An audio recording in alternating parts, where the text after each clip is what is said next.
दिनैनि उपासनाखौ दैदेनलांनाय बे मण्डलीनि मानगोनां पास्टर जोंनि दिनैनि बे उपासनायाव इसोरनि बायखौ लाबोनो थाखाय सायख'जानाय चिफ गेस्ट जोंनि मानगोनां BBCA नि जेनेरेल सेक्रेटारि प्रसेनजित बसुमतारी आरो बिनिफ्राय जोंनि BBC उदालगुरिनिफ्राय आलासि लिंहरजानाय मानगोनां प्रान्जल दैमारि आरो खाथिनिफ्राय गोजाननिफ्राय बेवहाय गासैबो ज' जाफैनाय जोंनि ख्रिस्ट' सिबियारिफोर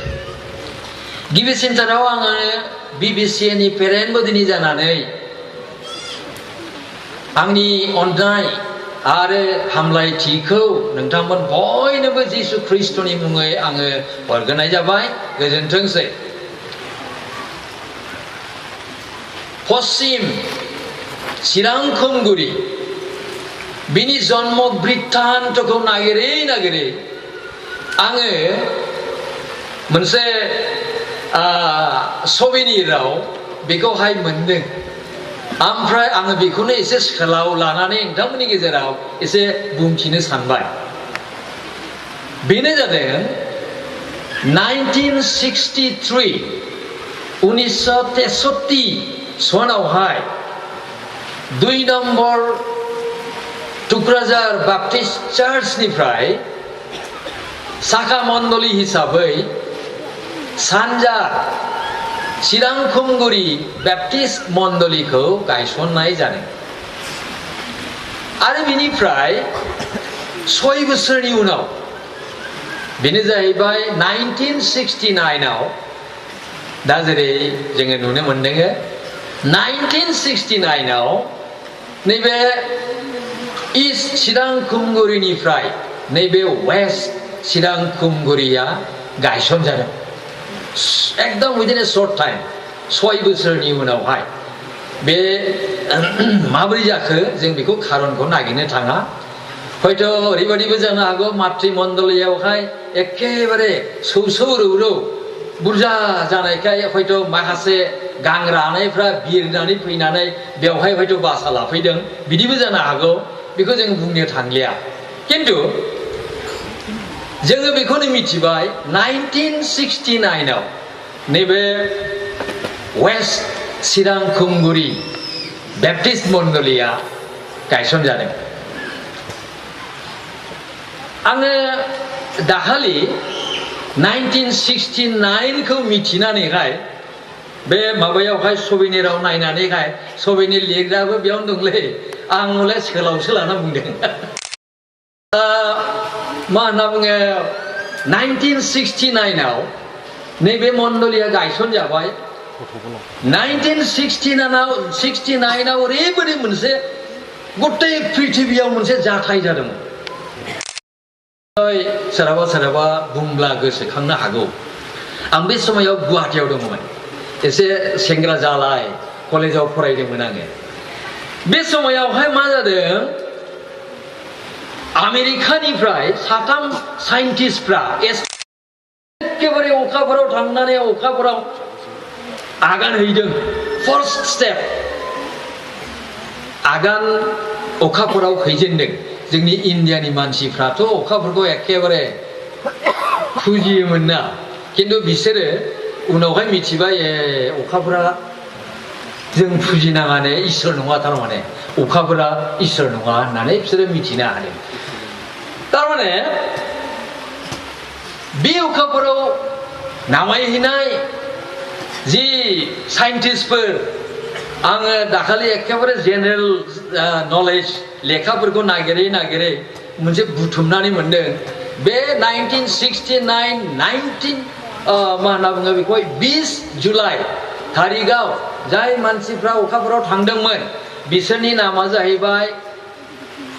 नील आर्मस्ट्रं एडविन आल्ड्रिन बेनिफ्राय माइकेल कलिन्स बे साथामानो अखाफोराव थांदों आच्छा बे जाहैबाय जास्ट कइन्सिडेन्स 1969आव वेस्ट चिरां खुंगुरि मण्डलिया स्थापन जादोंमोन ओमफ्राय 1969आव आमेरिकाया अखाफोराव आगान हैदों जोंनि जे लाइमोनफोर जाय स्टुडेन्ट दङ नैबे माबायावहाय जोंनि बे मण्डलियाव बिसोरो एसे मालाबाफोर जेनेरेल नलेजाव फैयोब्ला बेखौहाय गोसोखांनो हागोन जोंनि मण्डलिनि गायसननाय दिनावनो अखाफोराव बेबादि मानसि थांनानै आगान हैनो हादों होननानै जाय हकसै बेफोरो एसे आङो बेफोरखौ दोनथ'बाय बे मण्डलिया 50 बोसोर जाबाय गायसनजानायनिफ्राय 1969 निफ्राय दिनैसिम 2019 सिम 50 बोसोर जाबाय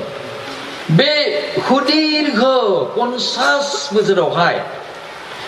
50 बोसोरनि मोनसे मण्डलिहा गोबां बेबायदिनो जारिमिन जोङो नागिरोब्ला जारिमिनाव जोङो नायनो थाङोब्ला बेवहाय गोबां बेबायदिनो मा होनना बुङो उत्थान पतन आपस एन्ड डाउन्स बेबादि निश्चय जाबोदों बे मण्डलियावहाय अब्लाबो इसोरा बे गासैबो उत्थान पतननि गेजेरजोंनो बे मण्डलिखौ गोख्रोङै लाखिबोबाय दिनैहाय बे मण्डलिया एखेबारे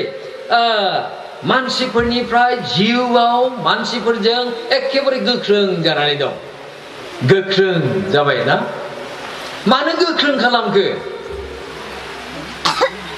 इसोरहा मोनसे भिजन दङ मोनसे थांखि दङ मानो गोख्रों खालामदों इसोरहा थांखि दङ इसोरा बे मण्डलिखौ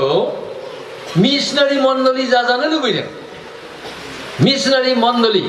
आरो जोङो दिनैहाय खोनानानै बिराद रंजानाय मोनबाय जे बे मण्डलिया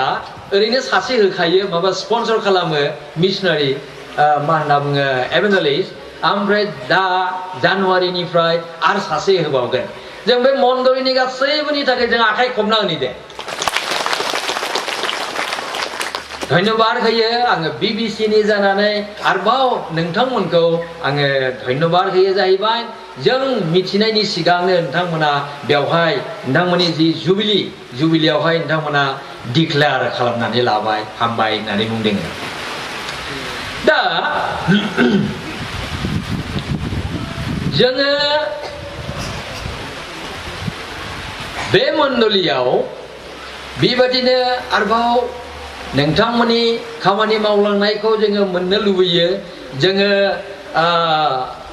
BBCA हिसाबैहाय नोंथांमोननियाव गोबां आसा खालामनानै दङ BBCA होननानै बुङोब्ला BBCAथ' मोनसे बडि गैया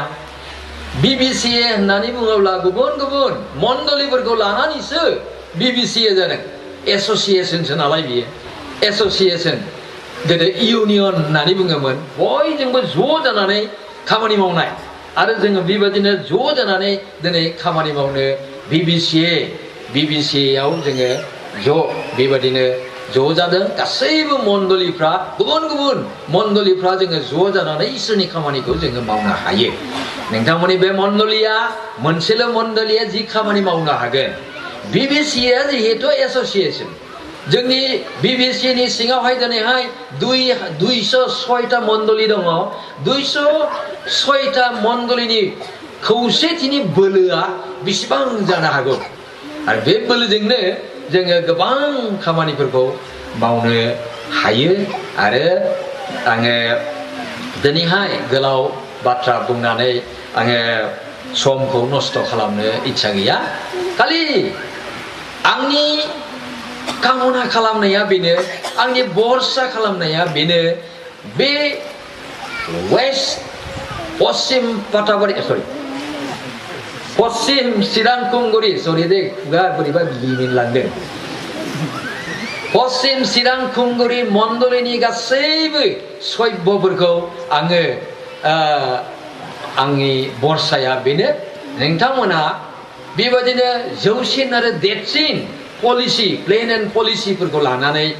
इसोरनि हाबाखौ मावलांनो निस्सय सेस्था खालामगोन आरो सानसे दिनैनि जि रंजा बाजा बेबादिनो गाजा गोमजायै खालामदों नोंथांमोना सानसे समाव हयथ' 75 इयार्सनि जुबिलिबो खालामहैनो हागौ बा 100 बोसोरिया जुबिलि खालामनो हागौ गिदिर मोनसे आनन्दजों नोंथांमोना बेखौ खालामहैनो हागौ आङो बेखौनो आसा खालामनानै आंनि सुंद' बिबुंथिखौ आङो बेयावनो